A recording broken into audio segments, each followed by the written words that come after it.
Whether you're a cardiologist, a neurologist, or an endocrinologist, when the topic is math and statistics and a physicist enters the chat, you're going to learn today.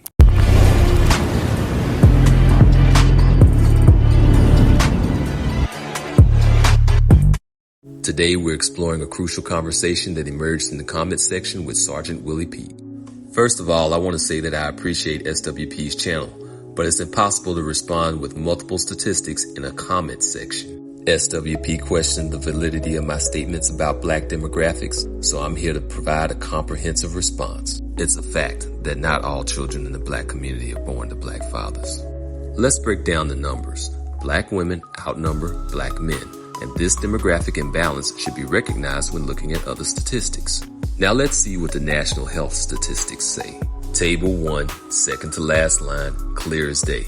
Black women have 1 million more biological kids than black men. Why stop there? Let's look at table 2. This is where we see the breakdown for how many children. Black women with 1 biological child, 17.1%. Black women with 2 biological children, 21.4%. Black women with 3 biological children, 12.9%.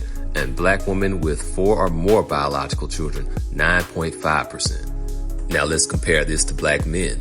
Black men with 1 biological child, 16.5%, a little bit less than black women. Black men with 2 biological children, 15.2%. That's a lot less than black women. That's a reduction of almost a third. Black men with 3 biological children, 7.2%. That's a lot less than black women. That would be a reduction of 44%. Finally, black men with 4 or more biological children, 7.1%. When we compare the percentages, this is about a quarter less than what black women have.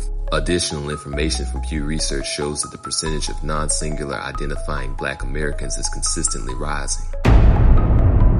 I think I've thoroughly proven my point and obliterated anything like a relevant objection. But just for good measure, if you were wondering about error bars or percent error, there is percent error in the parentheses of tables 1 through 3.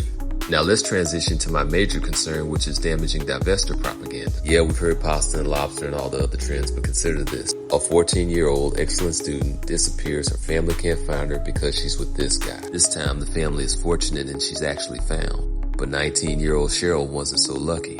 Sade Robinson wasn't that lucky either. These stories don't always have happy endings. Let's talk about sins of omission. Not in a biblical context, but a practical one. A sin of omission is when you leave out a valuable piece of information that changes the entire perspective about the event that you're talking about. While SWP was trying to refute and recontextualize that 5.5-hour deletion of B-Dub's trope, he left out that not all of those deletions are done by black men. This is a popular Dester talking point and we need to thoroughly debunk it. Black men are the vast majority of victims. Our deletion numbers look like a skyscraper compared to a house.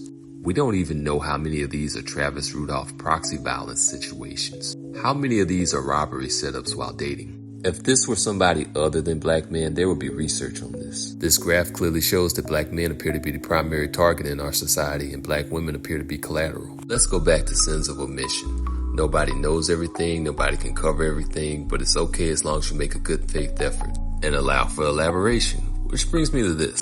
By the way, whatever happened to my comment responding to your request for information?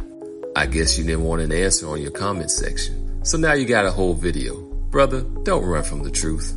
Check out my other videos, learn some stats, consider subscribing, and as always, follow the truth.